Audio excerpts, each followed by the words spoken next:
Yo, yo, yo, yo, yo, yo! And welcome to another episode of Mandatory Redistribution Party. On today's short for episode, me and Jack are going to be looking at the perils of the YouTube algorithm, the basics of understanding political ideology, and what we think about a paternalistic nanny state. We're going back to standard episode format now, more specifically, open on a rambling introduction that doesn't require a lot of concentration, fast cut to a high production value monologue that requires a lot of concentration, and then triangulate back to a middle ground conversation that's a little bit more dense on political content and ends abruptly the moment that me or Jack remember to include humour and get a halfway decent line in. So that's the short for episode. So I was going to say strap in. Don't strap in. Just get comfortable. Just sit down, just calm down, and just try and enjoy yourself, please. I'm saying this for your benefit, not for mine. Thanks. Please, have a good time.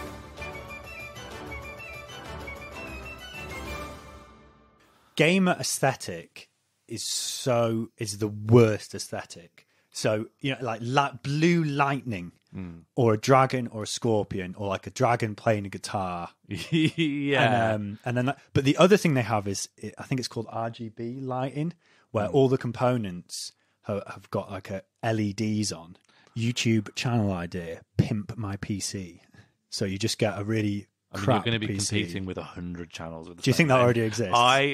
I would put a significant amount of cash on the line that Pimp My PC. The idea that Pimp My PC has not been made is so unfathomable to me. No, the idea that there are 5 competing channels with the same title. Let me qualify Pimp My PC. So Pimp My PC, the rule, like Pimp My Ride, is you don't actually improve the vehicle in any way in terms of its performance and its function as a car. So you can't improve. Like, you wouldn't improve the engine because all the Pimp My Ride cars just fall apart a week later, right? I'd never really thought about it, Yeah. but of course they're not actually improving the components, but they are changing a lot about the weight and weight distribution of a car that was designed to have a specific weight and weight distribution. So they actually kind of make the vehicle as a vehicle worse, but they put like 6 DVD players in it and a giant stereo system, and then loads of weird lighting, and then like neons underneath. So Pimp My PC, if it's true to the concept I'm getting at, it needs to look great. But it's a Pentium Pentium 3. Yeah, because the motherboard is spending more time orchestrating this fucking light show than it is of making sure you've got any RAM spare to open up Chrome. Chrome runs at a snail's pace, but your PC could blind someone from across the room. That's Pimp My PC. That sounds great. So people go, oh yeah, I'm on Pimp My PC, and then who would present Pimp My PC? Linus from Linus Tech Tips. I know Linus Tech he's my YouTube algorithm gave me him at some point, and he's the king of the right. Whereas I'd say my ultimate presenter would be that child man from Running on Empty. Okay. The guy who reviews cold fast food constantly. Yeah. No, he would be okay. No, Linus from Linus Tech Tips, and it's just the PC still. Not only does it still run like shit, it runs slightly worse. Yeah. Because it has to calculate which LEDs it's to be on. So they've downgraded it to earlier operating systems, so it's less load on the whole machine. I'm impressed that I got the Linus Tech Tips. The algorithm gave me that, because normally gaming, I game. Sean, you've done you game. I've played a few games. You game. Well, you've been on Twitch sometimes. Oh yeah, I'm a big Twitch guy now. But I've actually done more Twitch streaming of non-gaming related stuff overall. Like Bean, like Mr. Bean ASMR. My last one was that I crowdsourced a meme. I'm very near to a significant figure on Twitter, so I got everyone to help me make like a single image that would help push me over. And I didn't post it because I think it would get me banned from Twitter because it showed the Queen being beheaded. So I had to. But I only what was the logic of that? I'm on board. Okay, so I wrote down who are my key demographics I need to appeal to, and it's like some geek nerd people, northern socialists, irony poisoned, always online people,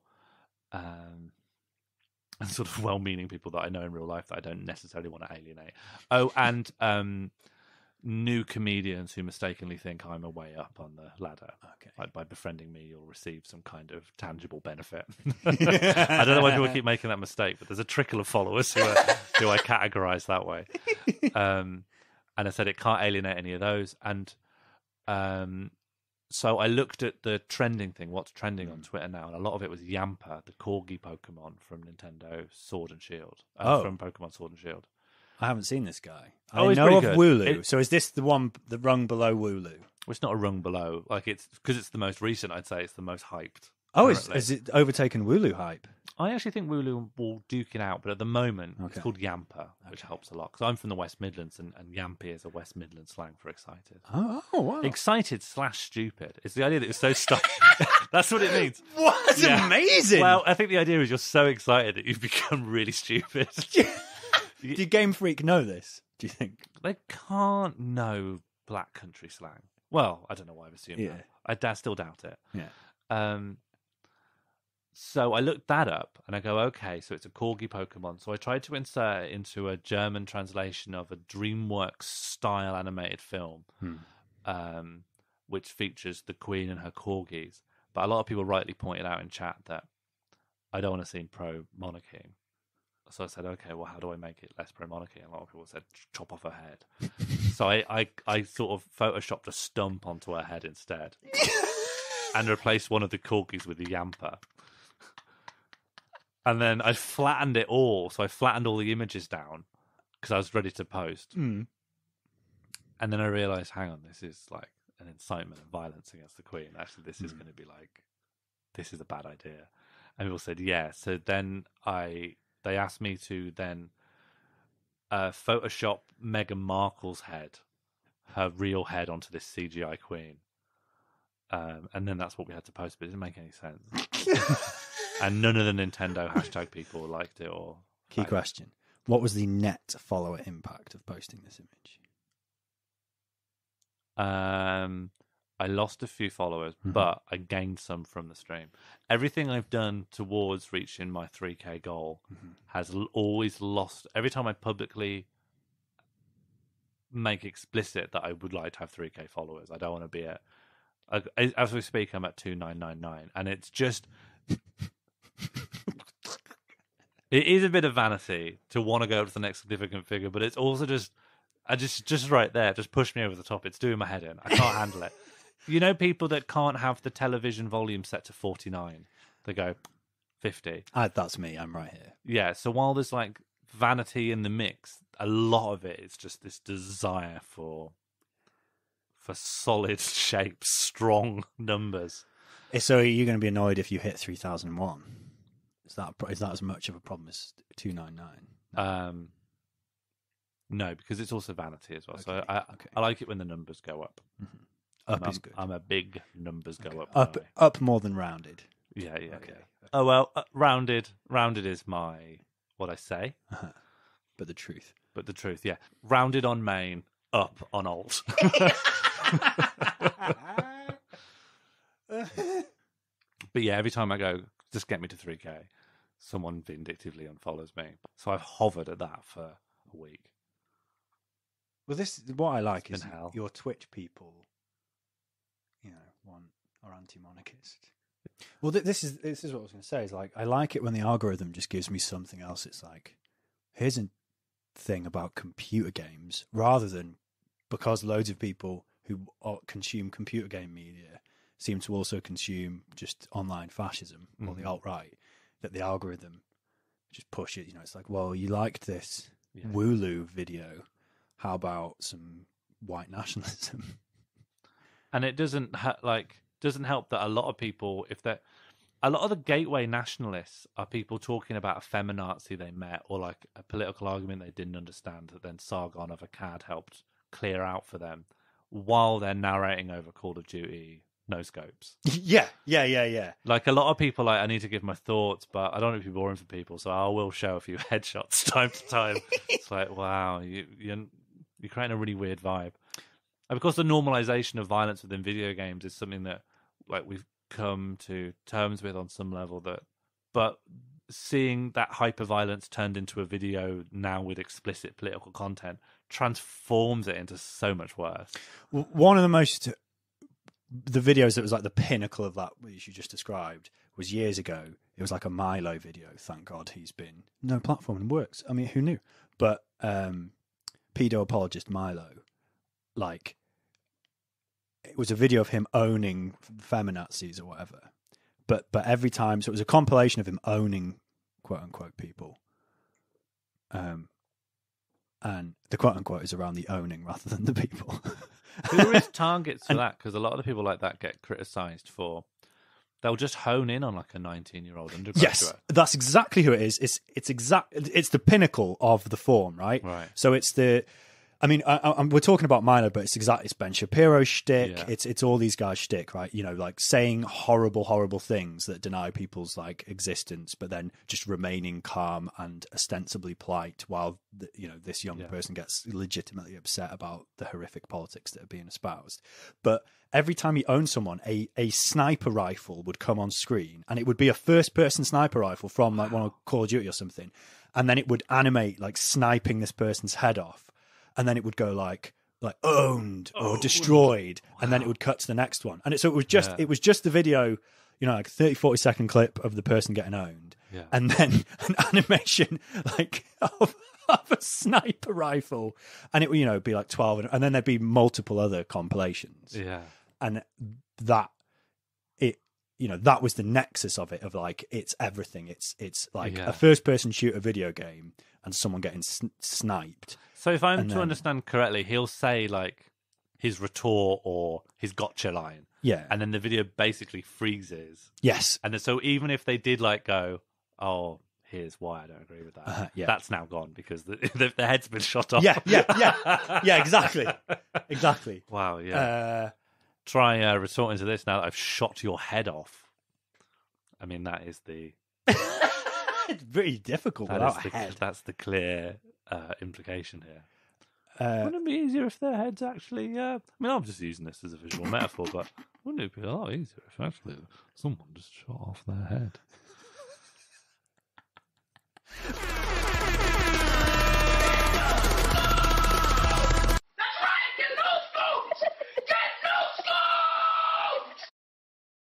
If you want to talk real politics, proper, getting your hands dirty, getting into the crawl space and banging on all the pipes politics, then you've got to talk about ideology. That's the best word, the best concept. Bang this guy out a few times during a convo and people will know that you're a smooth-talking critical theorist who demands respect. So what is ideology? Is it having an idea about a log? So, imagine a log, but it's the size of the moon and it can dispense sweets if you correctly answer trivia questions that show up on its flank at night. And what size business loan are you looking for to get this off the ground? £10. No, it isn't. That's wrong. Ideologies are any collections of beliefs and values that shape our worldview about what's good and what's bad. I like dogs, but I hate being on fire.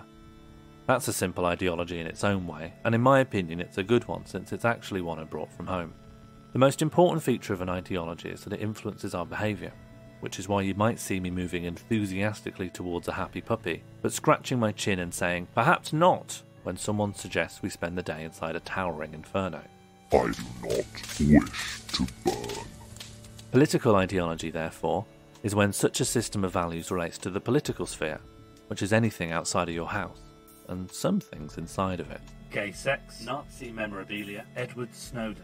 We usually use the term political ideology to refer to identifiable, shared value systems that are popular enough to get their own name. That's your socialism, your fascism, your anarchism, your race nationalism.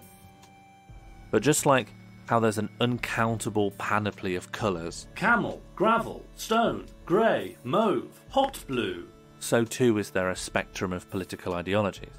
We just tend to group huge amounts of colours under the umbrellas of a few names like green or yellow for the sake of convenience and a shared language, and that's the same kind of practice that's going on with ideology.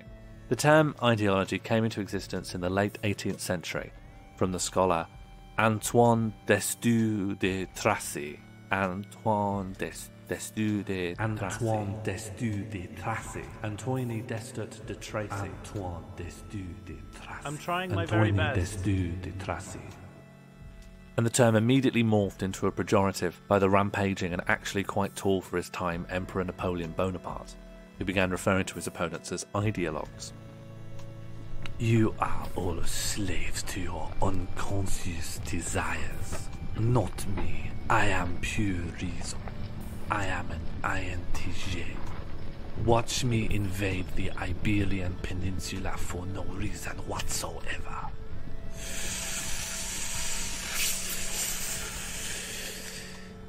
That was the sound of Napoleon Bonaparte sucking on a vape. This pejorative connotation has stuck around, and it's still not uncommon to hear people criticise political policy as ideological. The UK Conservative government austerity programme was often described as an ideological programme, by which people meant that it was something the Tories wanted to do anyway, because it's in line with their own values, reducing the role of the state and making more room for capital and private ownership, and not because it's something that would actually help the economy in the way they said it would. 2 years into their austerity programme, it was criticised by almost all mainstream economists as being counterproductive to growth, and they continued to do it for an additional 7 years. Hooray!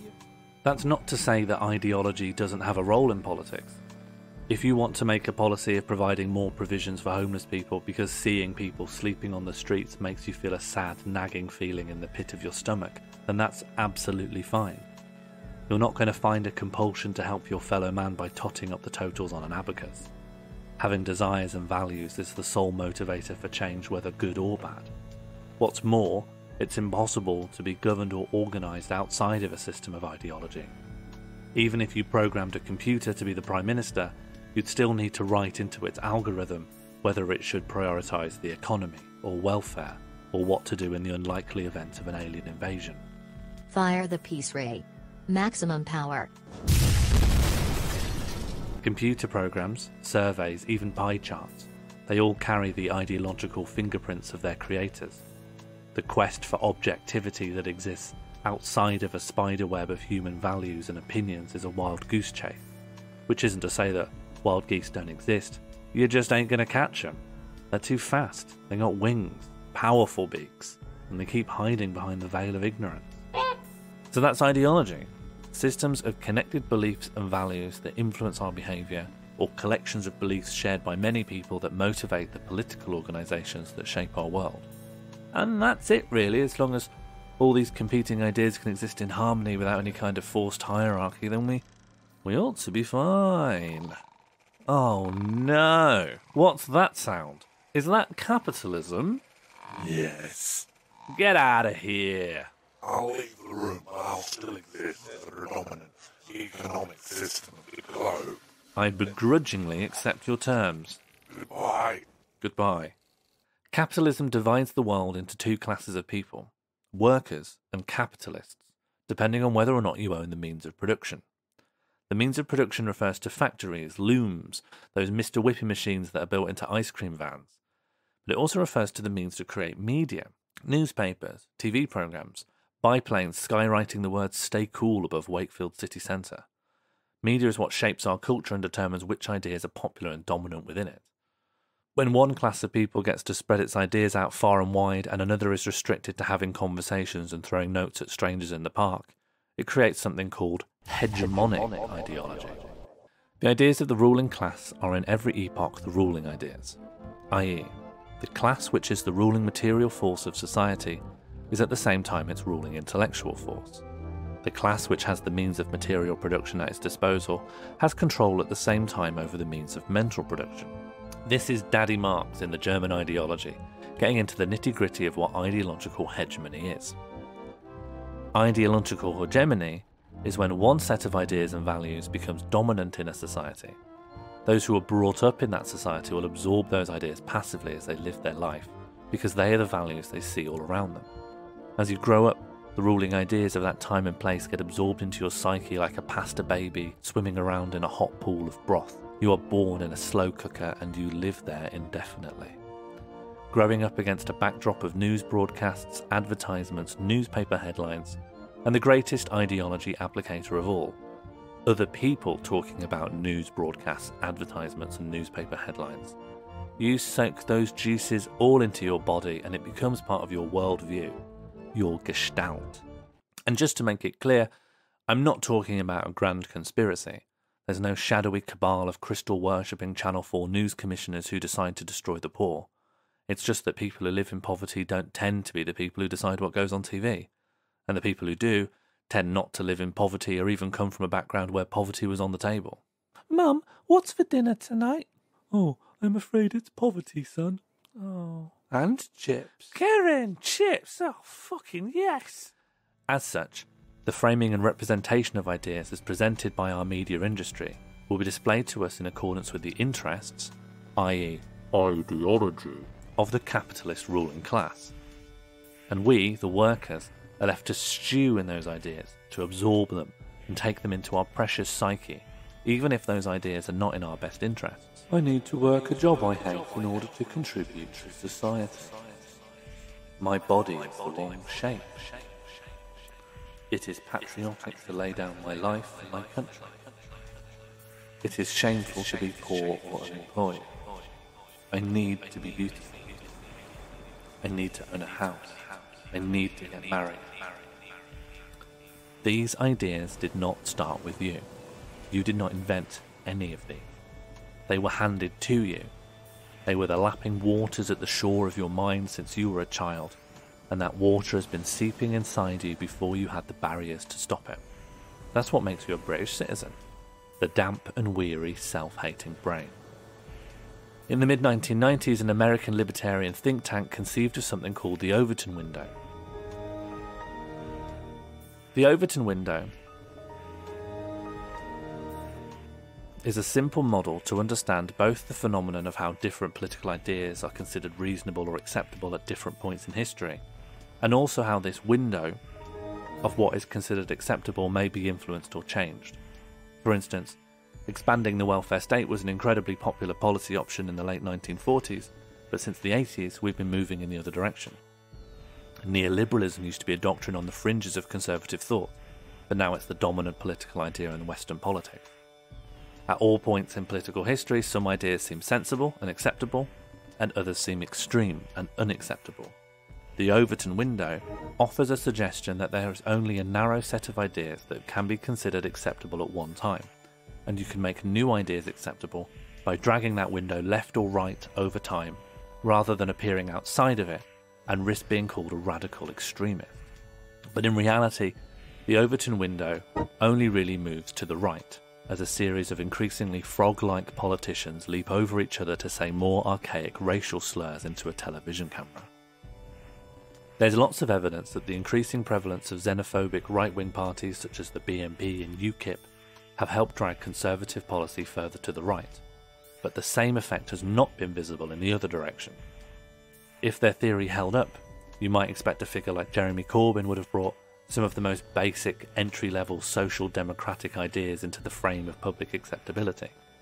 But even now, ideas such as building social housing, nationalising key industries and reinvesting in the welfare state are still treated like they're the ravings of a Maoist robot that has accidentally activated in the bowels of a Cold War museum. Ultimately, the capitalist ruling class aren't going to be convinced by ideas that go against their class interests simply because they're popular. Just as I suddenly wouldn't become excited by letting a cow live in my bedroom just because all my friends thought it would be funny. In fact, I'd do everything in my power to stop you. I do not want a cow in there. That is where I get changed. Bessie, it's late. Please, just let me sleep. Bessie, stop. Let's recap. Ideology is a system of connected beliefs and values that influence our behaviour, or collections of beliefs that are shared by many people that motivate the political organisations that shape our world. Hegemonic ideology is when one political ideology becomes dominant, and in our society that dominance is created and reinforced by capitalism. Hegemonic ideology means we end up subscribing to and internalising thoughts and belief systems that aren't in our best interest, but instead align with the class interests of the ruling class, a role which is played here by the capitalist class. The ruling ideology is echoed and disseminated through media and internalised by the working class, further entrenching the ruling ideology. All ideas which go against the class interests of the ruling class will be considered unacceptable, extreme, or otherwise undesirable. And that's it. Ideology 101. Here's your diploma. And I know it sounds pretty bad, but I think I've got a nifty little workaround ready for deployment in the form of a revolutionary zine. I've got about 50 copies printed, which I think might be enough for most of the odd numbers on my street, so who knows? Maybe if they're popular, we could have a real grassroots movement on our hands by Christmas. Goodbye.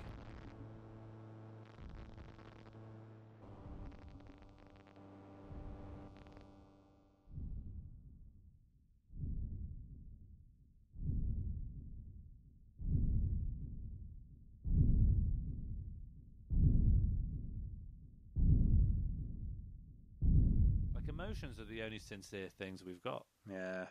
I think we would have got rid of them if it were possible. Well, and just become pure Ben Shapiro reason bots. No, I don't mean become like these, logic and reason INTJs. Emotions are the most sincere things we've got, and they tell us things we don't want to understand about ourselves. And so I think if it were possible, we would sweep them completely under the carpet forever. But inevitably they do come out of all the cracks, and we go, oh, that's who I actually am, better deal with that. I mean, a lot of us don't. A lot of us don't. We never really deal with our inner emotional life, and that's why all men in the UK are fucked. But I'm just saying that's always bubbling away, and it's the ultimate seat of power. The idea that reason is the seat of the driving force of human behavior is such a fucked view. And in fact, the fact that people believe it, I think, is one of the fundamental driving forces behind things being a real mess. Well, 'cause so much of economics is based on rational choice theory. Yeah. People aren't rational utility maximizers or whatever they call consumers. Well, if they were, adverts don't appeal to reason. Like the adverts that pop up for that like Game of Thrones in browser game. This is actually what here are the logical reasons you will enjoy this. They appeal to your emotions. They're really manipulative. They appeal to your sex drive. They appeal to your fears. They appeal to your love of your children. I like not that Game of Thrones advert, but like adverts in general. This is actually what I did my dissertation on. Oh shit! Yeah. Hello, it never really comes up. Brain boy. It was about how game theory ultimately doesn't make sense because it's got underlying assumptions about human nature that just cannot be borne out and aren't really in line with what other areas of research believe about human behavior, like basic psychological studies. Like a lot of research that says that a human being can't make long-term decisions that benefit them because we just don't know enough about ourselves. Oh, so this is why we don't do anything about climate change or everyone's pension's fucked because we don't think about the distant future. We just think about immediate. Oh, this wasn't taking like the world stage or global politics or anything into account. It was just about people deciding on long-term investments like a car or furniture or a house or anything. Whatever they wanted at the time, for whatever reasons, always ended up changing, and they weren't able to predict what would be important to them in 4 years' time. Because humans don't really know themselves that much. And they also aren't... it's not to say people can't have goals that last a really long time, but people are more driven by impulses and temporary emotions and flights of fancy than we like to admit, because we don't want to admit that we're agents of chaos and that we're distracted by passing trinkets. All these libertarian views of us being reasoned and rationalist, and they are libertarian views. I think that idea of like, I want absolute freedom so that I can pursue my unique version of freedom and my own kind of lifestyle, and I don't need the nanny state, is this idea that like, I'm just a brain and I can do all the things around me that I need to do and it will all be correct. You just need to stop like coddling me. But I swing really far the other way. I mean, I grew up in like inner city Birmingham, like in a working class area, and like these people need the nanny state. They need the nanny state or they'd already be dead. Like I'm a big apologist for the nanny state. I do think there needs to be like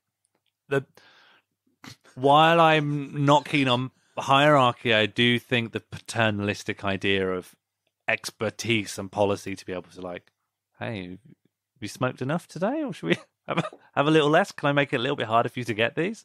Shall we not put the alcohol right at the front? Shall we put this right here? Maybe don't drink that right now. Like, wait until midday. You know, I see people. I mean, a lot of it. If you're in an area where like average education's just a little bit lower, people aren't taught to be more rational. They just aren't given the skills to hide it behind their vocabulary. And I think a lot of people just do things impulsively, but then are able to conjure really good reasons for why they did that in that moment. Post fact. And so if you just haven't got people who have been particularly given attention by the education system and didn't necessarily go to higher education, they're just not told how to spin those narratives around their emotional impulses. I think a lot of... so everyone's making the same dreadful decisions regardless of social class, but the distinguishing feature is that those well-educated can bullshit.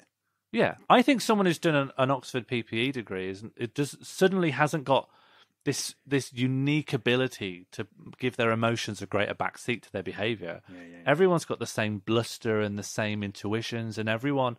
you know, driving towards a set of values they picked up from their parents that they don't really control. You don't choose what you believe. It just gets picked up from your environment. And so even if you're not willing to accept that your emotions play such a large amount of play, your beliefs aren't rational in the first place. You can be rational regarding your beliefs if you want to make them happen in the world. But your beliefs are just a random collection of things you've picked up that already connect with the things that you believe. You've not chosen what to believe in the world. Just certain things appear to you when you have access to certain pieces of information. Yeah, you have limited agency in a structure that you had no control of building. Right. Constructing, right? I mean, my knee-jerk reaction is like, oh, paternalism, bad. But I see what you're saying of like, you're not saying paternalism in like, oh, working class people innately stupid and need to be looked after. You're saying paternalism is like, everyone is an idiot. Yeah, and that formal education gives you the skills to hide the fact that you are just a very gifted animal. Yeah, yeah. So we should all, like, it's kind of good that there's some suggestions that maybe smoking is bad. Well, the right libertarian would go, look, I can make my own completely rational, free choice about smoking, and therefore it's my choice whether or not I smoke. And as a result of that, the government should not restrict the sale of cigarettes to anyone. Or cigarette advertising. Right, and therefore I swing the other way and I go, no, you're only a 10% as capable as making a singular decision as you think you are. Everything you do is informed by other stuff. Well, that's why. Do you really think if you were this singularly standalone rational computer, you would pump out the other side that I should smoke 10 a day? Like, where are you coming from with that? What computer would crunch the maths on that and be like, yeah, Benson the Hedge is 10 a day, good idea. Let's go. It's just a good, nice way to commit suicide and look cool. Really slowly. Bill Hicks generation. They need to stop. I'm glad they're dying out. Bill Hicks isn't dead. He became Alex Jones. Bill Hicks turned into the stardust and we breathe him in every day. That's what he would have wanted. If everyone was just making these completely rational choices, the advertising industry wouldn't exist. A bit of paternalism of, for example, just on the issue of smoking. Yeah. Like, no smoking signs. A picture of someone's horrible lungs that look like they're made of, like, coal. Yeah. But that's what I mean. Is a counter to advertising. Like, advertising shapes people's behaviour, and advertising does not appeal to reason. Like, it doesn't. I think the biggest proportional spends on advertising are like Coca-Cola or McDonald's or something. Mm-hmm. They're not. You wouldn't reasonably go like, oh, I need 6 Big Macs. Yeah, right, of course. And so, like, I know that this was squaring the circle on this was difficult for me because I'm the same as you. I don't really like the state trying to shape behaviour. That feels wrong, especially any kind of hierarchical thing of going like, oh, what, the elected government's sort of going to tell people how to live their lives. That doesn't feel very free to me. Yeah. Free to me. But yeah, like restricting the advertisement of fast food during children's shows, just stopping bad things happening. And I mean, that's mainly what it is. Not telling you what to live your life. It's just identifying clearly toxic elements of our society and going, let's slowly phase these out. How does a libertarian deal with examples of people who were raised in a family of alcoholics and has become an alcoholic? You think they've made a free choice to choose that? How does a libertarian deal with the example of a child that is born to a drug-addicted mother and is born into that addiction? When that person comes of age and they're still, let's say they still live in that environment, what, you think they're making this completely, you think that's just a computer brain crunching their choices and going, maybe I'll have a go on heroin. That seems like that will maximize my utility. Well, the ones I've raised that to come back with like, well, it's the bad, the parent shouldn't have had the child in the first place. That was their choice. So actually it's the fault of the parent. Which, if you dig down on that, the premise is that the child deserves that.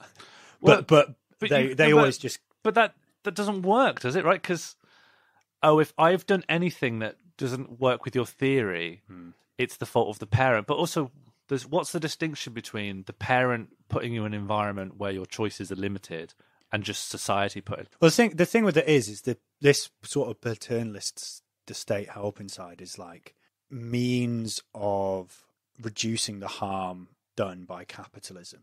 So under our instinctual reaction of like, oh, the state is bad, like proper socialist ideas of we want the state to wither away, of that, and workers' democracy in the economy. Like, it would be very weird for workers to democratically want to produce something that is addictive and causes harm and just like and pollutes. And Exactly. Like, those things wouldn't have ended up. Those products and those behaviours would be. I don't want to be completely utopian because, of course, a socialist society wouldn't be a utopia. Be a utopia compared to capitalism, but it's not going to solve all like every single social ill or like bad human whim. But like that paternalistic thing is a necessity under a system which rewards and like making people addicted to stuff and not like drugs and certain heroin, etc., is illegal, but like the alcohol industry or cigarette industry or sugar in stuff, fast food. When the state withers away, I still think the function of, that's what I'm calling it, paternalism, like just parentalism. Yeah. That's still going to be carried out. Like, all societies still have to make decisions about what we're all going to do, whether it's done by like an interchangeable council of people who get to make decisions over certain areas of public life. There's still going to be people going, oh, we've discovered a species of toad, and if you lick it, you have an out-of-body experience. And people will still go, well, I think we should stop people doing that because they do that and then they go in the machines. So can we just pass a rule? Off his head on toad. Yeah. I know that we've got these new toads, and can we just say only on Sundays? Yeah. Can we have some kind of restriction on the toads? Yeah, you have to go in the toad zone, and there's like bean bags. No toads in the schools, for instance. Can we just keep the toads out of the schools? But I mean, so what I'm saying is, it's not even a state function. I just think it's a function that identifying bad or unhelpful or toxic elements in a society or grouping of people and just trying to restrict them. That's a normal and good function of an organized group of people, because people don't behave based on reason, right? And so I am apologist for the nanny state. I don't really like the phrasing nanny state. I don't know what else to call it, but that's what we know it as. Nanny state is you can tell it's like a Tory name for something, because who the fuck has a nanny? The word nanny would never even... If I'm thinking of who tells me what to do, I'm like, what? I want uncle state, like your rogue uncle that just so it not only tells you... I want an uncle state that's like, hey, do you want a fucking burger? Do you want a burger with acid on it? If I tell your mum we're going to the museum, do you want to drive really fast on the moors? Uncle State, no! You can't take that attitude with a country.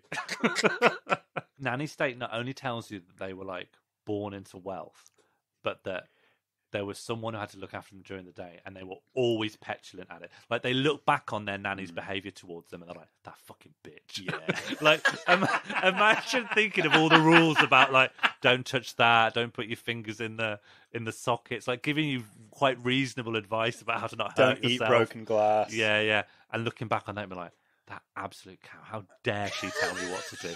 I still look back on her with a singular hatred, and when anyone tells me to do, I think of that fucking nanny and how much I despise her to this very day. Yeah, she just thought she was trying to help me by preventing me putting my tongue in the socket. But actually, what that was oppression. That was Stalinism. And that's why when I joined the Bullingdon Club, I went hard on coke. I would have been straight edge if it weren't for that fucking nanny.